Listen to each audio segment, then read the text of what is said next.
হ্যাঁ, ফিরে এলাম অনেকক্ষণ বিরতির পর। আপনারা হয়তো ভাবছিলেন যে হ্যাঁ, বিরতির সময়টুকু আমরা একটু দীর্ঘ সময় নিয়ে নিয়েছি। বিষয়টা এইরকম যে আমরা সেই সকাল 8টা থেকে কিন্তু আমাদের এই বিটিভি ত্রিপুরা আপনারা নিয়মিত দেখছেন। আমরা নন স্টপ চালিয়ে যাচ্ছি লাইভ অনুষ্ঠান সর্বভারতীয় স্তরে।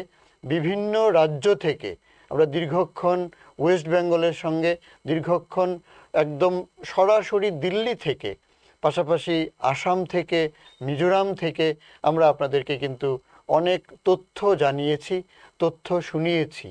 আমরা একটা বিষয়, যে শুরুতে আমরা যেরকম একটা ট্রেন্ড দেখেছিলাম সে অনুযায়ী কিন্তু আমরা দীর্ঘক্ষণ আপনাদেরকে বলেছিলাম, কিন্তু অনেকটা সময় ধরে আমরা যে বিষয়টা দেখছি যে যে সংখ্যাটা সেটা কিন্তু একটা জায়গায় দাঁড়িয়ে।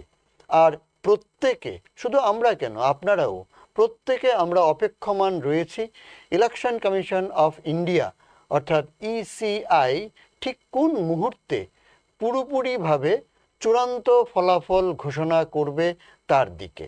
রাউন্ডের পর রাউন্ড যে গণনা পর্ব একের পর এক চলছে, একেবারে যারা অনেকটা এগিয়ে রয়েছেন ওনারা কিন্তু অনেকটাই তারা কনফার্ম হয়ে যাচ্ছেন যে ওনারা জয়লাভ করতে যাচ্ছেন।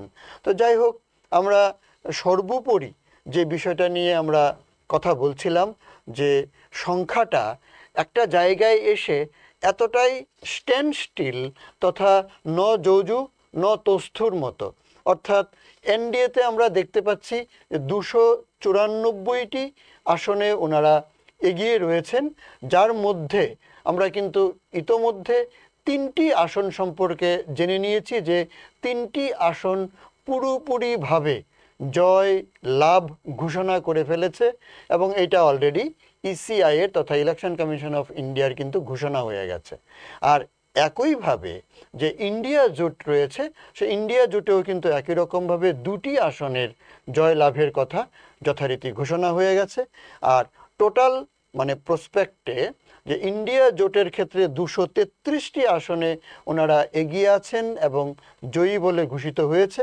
আর এনডিএর ক্ষেত্রে 294টি আসনে জয়ী এবং এগিয়ে থাকার যে পরিসংখ্যানটা, আর অন্যান্য ক্ষেত্রে 16টি আসন।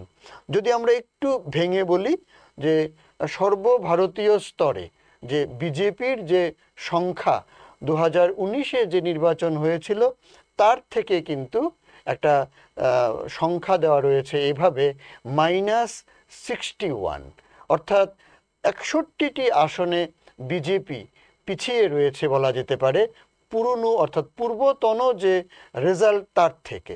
আর একইভাবে টিডিপি যে শরিক দল টিডিপি, যার জন্যে এনডিএ বলা হচ্ছে, সেখানটায় কিন্তু +13 অর্থাৎ 13টি আসন সংযোজিত হতে যাচ্ছে।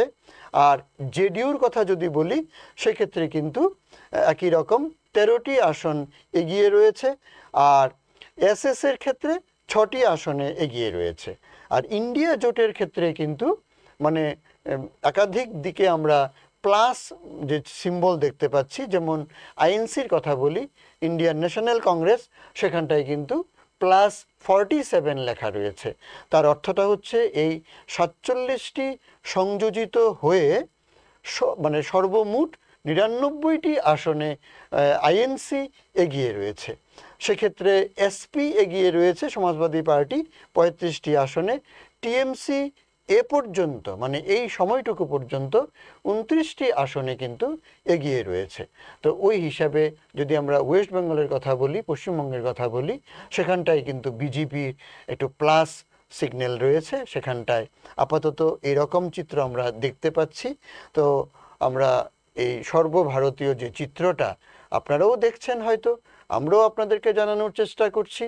আমরা অপেক্ষা করছি যে যতক্ষণে ইলেকশন কমিশন অফ ইন্ডিয়া চূড়ান্ত ফলাফল ঘোষণা করবে আমরাও আপনাদেরকে জানাতে পারবো। তো চলুন, এই সময়টুকুর জন্যে আমরা পুনরায় বিরতির দিকে যাচ্ছি। আপনারা কিন্তু কোথাও যাবেন না, আপনারা থাকুন বিটিভি পর্দায়, বিটিভি ত্রিপুরার পর্দায় আপনারা দেখতে থাকুন। তো ঠিক এই মুহূর্তে আমরা পুনরায় বিরতিতে যাচ্ছি। আপনাদেরকে অসংখ্য ধন্যবাদ। আপনারা নিয়মিত দেখছেন বিটিভি ত্রিপুরার পর্দায়।